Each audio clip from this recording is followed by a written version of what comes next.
Light weight బంగారు diamond ఆభరణాలు, వందల రకాల డిజైన్స్ ఏవైనా ధర మాత్రం ఒక్కటే. నమస్తే, నేను Keshav. Welcome to Suman TV. Andhra Pradesh ప్రభుత్వం కొత్త సంవత్సరం కొత్త శుభవార్తలు చెప్పేటువంటి ప్రయత్నాలు చేస్తుంది. క్యాబినెట్ మీటింగ్లో కీలకమైనటువంటి నిర్ణయాలకి ఆమోదం తెలిపింది ఏపీ క్యాబినెట్.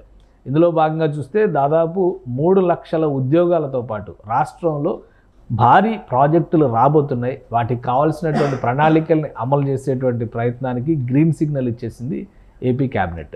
ఈ విశేషాలు తెలుసుకునే ప్రయత్నం చేద్దాం. మనతో పాటు చంద్ర శ్రీనివాస్ గారు అనలిస్ట్ ఉన్నారు. చంద్ర శ్రీనివాస్ గారు నమస్కారం. నమస్కారం అండి. కొత్త సంవత్సరం శుభవార్తలు చెప్తున్నట్టుగా ఉంది. ఒకేసారి క్యాబినెట్లో సీరియస్ డెసిషన్ ఒకటి తీసేసుకున్నారు. ఆల్ క్లియర్ చేసేసినట్టుగా సమాచారం వస్తుంది. సో 3 లక్షల వరకు ఉద్యోగాలు వస్తాయి. మేజర్ ప్రాజెక్ట్స్ కొన్ని క్లియర్ చేసింది. ఏంటి అసలు ఆ లిస్ట్ ఏంటి? అంత ఎంప్లాయ్మెంట్ క్రియేట్ చేసేటువంటి ప్రాజెక్టులు ఏమున్నాయి? ముఖ్యంగా నూతన సంవత్సరం ఆంధ్రప్రదేశ్కి మంచి శుభవార్త. మీరు అన్నట్టు 6 నెలల పరిపాలన, అస్తవ్యస్తమైన రాష్ట్రాన్ని బాగు చేయాలి, అనేక కష్టాలు నష్టాలు భరిస్తూనే ముందుకెళ్తున్నారు. అంతకుముందు గత ప్రభుత్వం చేసిన అప్పుల్ని వడ్డీలు కడతా ఉన్నారు. ప్రాధాన్యత క్రమంలో మీరు చెప్పినట్టు సామాజిక పెన్షన్స్ కావచ్చు, ఉద్యోగాల జీతాలు కావచ్చు, తర్వాత ఉపాధి అవకాశాలు కావచ్చు, ఇతర దేశాల నుంచి పెట్టుబడులు కావచ్చు, అనేక విధాలుగా ఈ పరిస్థితి నుంచి గట్టెక్కించడానికి 4.5 దశాబ్దాల అనుభవం చంద్రబాబు నాయుడు గారిది, పవన్ కళ్యాణ్ గారి యొక్క ఈ ఇద్దరు చాలా సమన్వయంతో పనిచేస్తున్నట్టే కనపడుతుంది. లేకపోతే మీరు అన్నట్టు కొత్త సంవత్సరంలో క్యాబినెట్ మీటింగు, 14 అంశాల మీద సుదీర్ఘమైన చర్చలు. మీరు చెప్పినట్టు 2,63,000 అంటే దాదాపు 3 లక్షల మందికి ఉద్యోగాలు వచ్చే అవకాశం. ఇది చూస్తూ ఉంటే రాబోయే 5 సంవత్సరాలు 20 లక్షల మంది ఉద్యోగాలు ఇచ్చేటట్టే మాట ఎన్నికల హామీ నడుస్తున్నట్టు. ఎందుకంటే గత ప్రభుత్వం అది చేయలా, వీళ్ళు చేస్తున్నారు. దానికి దీనికి తేడా ఏంటంటే అనేక వాగ్దానాల నడుమ 151 సీట్లు తెచ్చుకున్నారు. ఆ వాగ్దానం నిర్వర్తించలేకపోయేతలకి, సంక్షేమ మాటను అభివృద్ధి మర్చిపోయేతలకి ఈ ప్రభుత్వం వద్దులే అని 11 సీట్లకే పరిమితం చేశారు. మరి వీళ్ళకి 164 సీట్లు ఇచ్చారు కాబట్టి మరింత బాధ్యతతో పనిచేయాల్సిన అవసరం ఉన్నది. ఈ 6 నెలలు పూర్తయ్యేతలకి చాలా క్లారిటీగా, అంటే ప్రాధాన్యత క్రమం చూసుకుంటే అండి, మున్సిపల్ కావచ్చు, విద్యుత్ కావచ్చు, రెవెన్యూ కావచ్చు, ఈ విభాగాల్లో ప్రాధాన్యత ఇస్తున్నట్టుగా స్పష్టంగా కనపడుతుంది.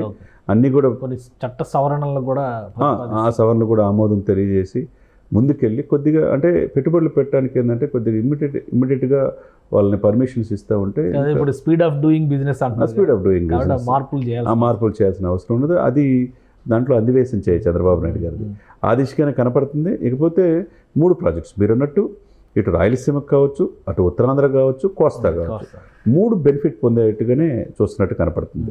ఎందుకంటే ఒకే చోట పెడితే ఏమైందనేది గత ప్రభుత్వం చూసాం. అది ఇక్కడ ఏంటంటే 3 ప్రాంతాలు సమన్వయంగా చేస్తే, ఎందుకంటే మంచి మెజారిటీ ఇచ్చారు అన్ని ప్రజలు కూడా. కాబట్టి మనం చూసిన క్రమంలో అండి, రామాయపట్నం అటు ఇట్లా చూసుకుంటే కదా, నెల్లూరు జిల్లాలో అది బీపీసీఎల్ మంచి ప్రాజెక్టు. అది మొత్తం కంప్లీట్ ఏదైతే దాదాపు 5,000 మందికి డైరెక్ట్ ఎంప్లాయ్మెంట్, ఇండైరెక్ట్గా ఇంకో 10,000 మంది ఎంప్లాయ్మెంట్ కల్పించే అవకాశం ఉంది.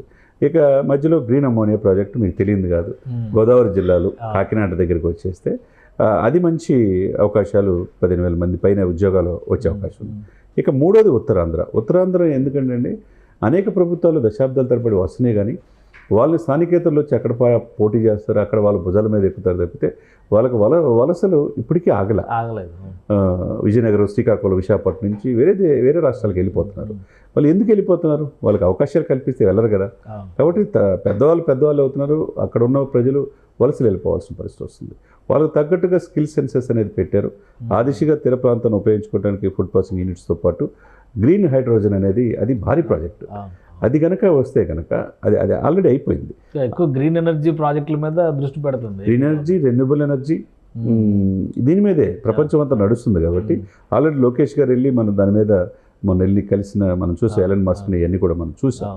ఎలక్ట్రానిక్ వెహికల్ కావచ్చు, గ్రీన్ ఎనర్జీ మీద. గ్రీన్ ఎనర్జీతో పాటు మీరు రెన్యూబుల్ ఎనర్జీ ఫ్యూచర్ అంతా సోలార్, వీటి మీదే ఉందన్నమాట. దాన్ని టెక్నాలజీని అందిపుచ్చుకోవడంలో చంద్రబాబు నాయుడు గారు ముందు వరుసలో ఉంటారు. కాబట్టి ఆ దిశగానే మనకి కనపడుతుంది. మంత్రిమండలిలో కూడా ఇప్పుడు ఈరోజు జరిగే 14 అంశాలు కూడా చాలా కీలకమైనవి.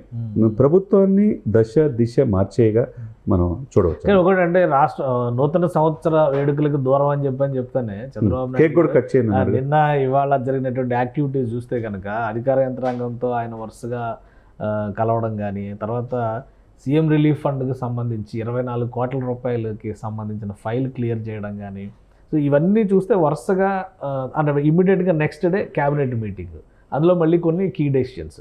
సో ఇవన్నీ చూస్తే రాష్ట్ర పునర్నిర్మాణం అనేది ఒక ప్రధాన ఎజెండాగా కూటమి ప్రభుత్వం ముందుకు తీసుకెళ్తుంది అని అనుకోవచ్చా? మీరు చెప్పింది 100% కరెక్ట్ అండి. కేక్లు కట్ చేసుకోవటం, సంబరాలు చేసుకునే సమయం కాదు.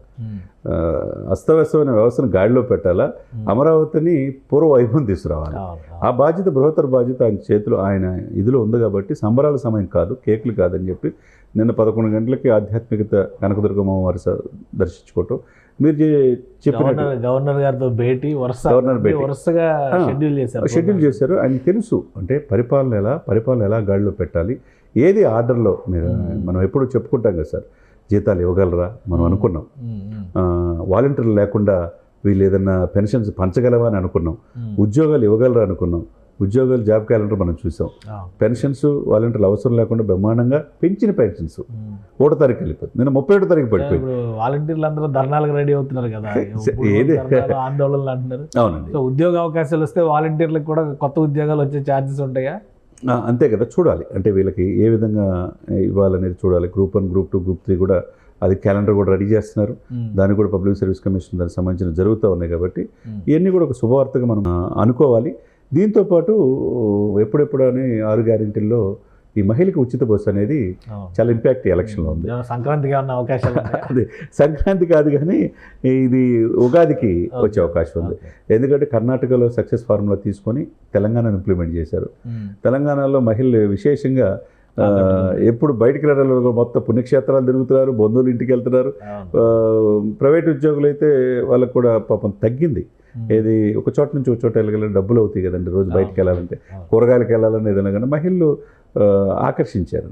కాబట్టి ఒక బృందం అయితే మనం ట్రాన్స్పోర్ట్ మినిస్టర్ వీళ్ళంతా తెలుసు వచ్చి హైదరాబాద్లో ఎలా జరుగుతుంది ఉచిత బస్సు అనేది సర్వే చేసుకున్నారు బృందంతో. ఇకపోతే కర్ణాటక కూడా ఈరోజు ఇంకొక బృందం కూడా వెళ్తే ఆ 2 రాష్ట్రాలు ఎలా సక్సెస్ అయిందో ఇది ఆంధ్రప్రదేశ్లో ఇంప్లిమెంట్ చేస్తే ఏ విధంగా ఉంటుందో ఆ దిశగా. ఎందుకంటే మహిళలకి వాగ్దానాలు ఇచ్చినప్పుడు నిర్వర్తించాలి. ఇప్పటివరకు చేయలేదని చెప్పి వైసీపీ వాళ్ళు ఆరోపిస్తున్నారు. మరి లేట్ అయినా లేటెస్ట్గా చక్కగా ఎక్కడ ప్రాబ్లం లేకుండా, అంటే ఒకసారి స్టార్ట్ చేస్తే మధ్యలో ఆగకూడదు. ఆ దిశగానే పూర్తి సర్వే చేసుకొని ఆ దిశగా ఉచిత బస్సు అనేది ఉగాది కానుక మహిళకి ఇవ్వటం కూడా ఎక్కువగా మహిళా ఓటర్లు చాలా చైతన్యవంతంగా వేశారు ఈ కూటమికి.